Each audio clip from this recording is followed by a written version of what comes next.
नमस्कार दोस्तों, मेरे इस चैनल में आप सभी का बहुत बहुत स्वागत है। मेरे चैनल का नाम है NCERT हिंदी बाय कुमार।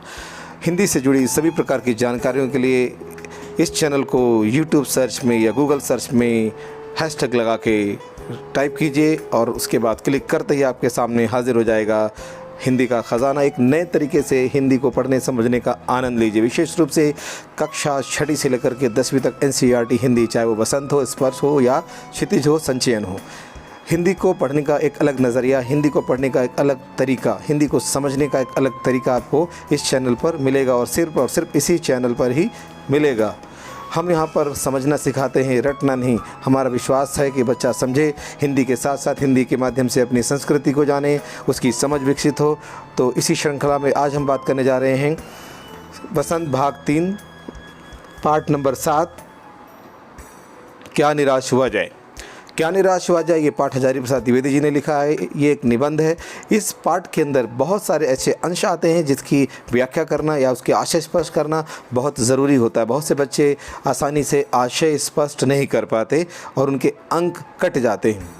उन्हें यही समझ नहीं आता कि आशय का मतलब क्या होता है, आशय में क्या करना होता है।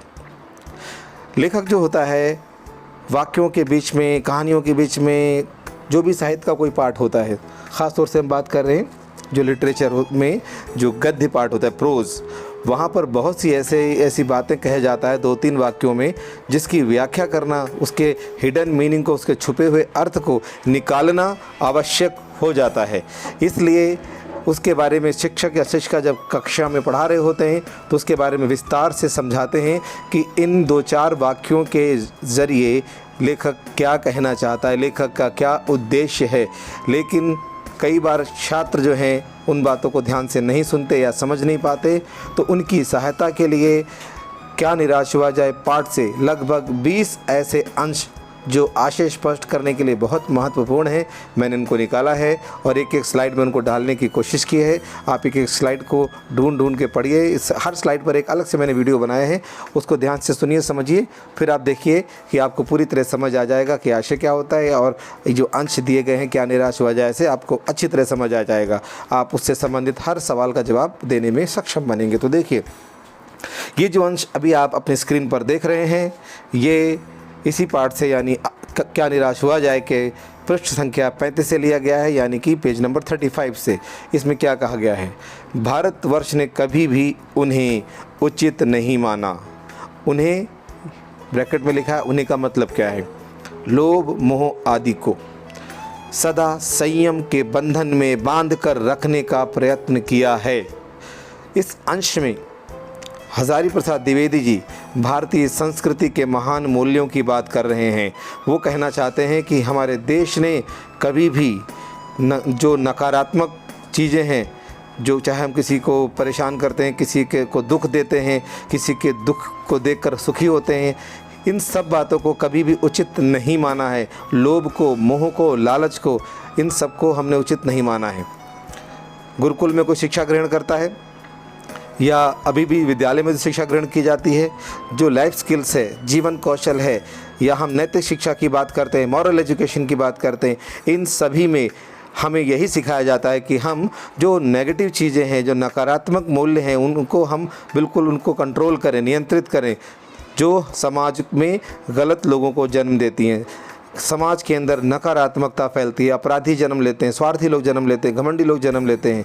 यानी इस तरह के जो नकारात्मकता फैलती है समाज में, ऐसी सारी बातों को हम नियंत्रित करने पर बल देते हैं। तो लेखक कहना चाहता है कि भारत ने कभी भी ऐसे नकारात्मक सोच को कभी भी हमने उसको महत्व नहीं दिया है। शिक्षा के माध्यम से, बड़े बुज़ुर्गों के उपदेश के माध्यम से, उनकी सलाह के माध्यम से हमने हमेशा इन बातों पर नियंत्रण करने का ही उपदेश दिया है, ताकि आप जो बच्चा है उसको अच्छे संस्कार मिले, समाज में अच्छे लोग आगे बढ़ें और बुराई के बारे में वो उसका त्याग करना और ऐसे लोगों का विरोध करना हम सीखें। यानी आदर्श कौन है, आइडियल कौन है? जिसके अंदर लोभ, मोह, लालच, ये सब बातें नहीं है, जो दूसरों के बारे में सोचता है।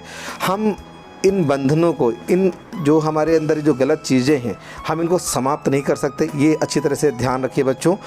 ये प्रत्येक मनुष्य के मन में निवास करते हैं ये गुण। नकारात्मकता का गुण सभी में है। सवाल ये है कि जैसी आपको संगति मिलती है, जैसे आपके दोस्त होते हैं, जिस तरह की आपको शिक्षा मिलती है, शिक्षा को आप ग्रहण करते हैं, उससे आप क्या करते हैं, इस तरह के जो नकारात्मक चीज़ें हैं हमारे मन में चलती हैं उनको हम दबाना सीख जाते हैं, उनको नियंत्रित करना सीख जाते हैं। हमें पता चल जाता है कि इस तरह का व्यवहार समाज के लिए उपयुक्त नहीं है और हम उनको कंट्रोल करके अपने आप को सही बनाते हैं। तो यहाँ पर देखिए क्या लिखा है, सदा संयम के बंधन में बांध कर रखने का प्रयत्न किया है। हमारे देश ने क्या सिखाया है कि जो लोभ मोह आदि है हमें उसको संयम में रखना है, यानी नियंत्रण में रखना, कंट्रोल में रखना है और उसी के अनुसार अपना व्यवहार करें, क्योंकि समाज में ऐसा व्यवहार उपयुक्त नहीं माना जाता है, समाज ऐसे व्यवहार का विरोध करता है। तो भारतीय जो सोच है, भारतीय चिंतन है, इंडियन फिलॉसफी है, उसकी बात की जा रही कि भारतीय लोग हमेशा दूसरों की मदद करते हैं, स्वार्थी नहीं हैं। हमारे बड़े बुजुर्ग, हमारे गुरुकुल, हमारे ऋषि मुनि, हमारे सभी शास्त्र, चाहे रामायण हो, चाहे उपनिषद हो, वेद हो, हमें हमेशा यही शिक्षा देते हैं कि हम दूसरों की मदद करें, लोभ लालच ना करें। आपने सुना होगा, कहते हैं सादा जीवन उच्च विचार, यानी कि दिखावे से दूर, लोभ लालच से दूर रहना चाहिए और अपने विचारों को हमेशा ऊंचे रखना चाहिए। तो आज के लिए इतना ही। मुझे लगता है अच्छी तरह से समझ आ गया होगा। कुछ समझ में ना आए तो आप कमेंट बॉक्स में अपनी शंका लिख सकते हैं, हम शंका का निवारण करने का पूरा प्रयास करेंगे। इसी तरह की बहुत सारी जानकारी अभी आप इस चैनल पर पहले से ही आ चुकी है और भी बहुत सारी जानकारी आनी अभी बाकी है।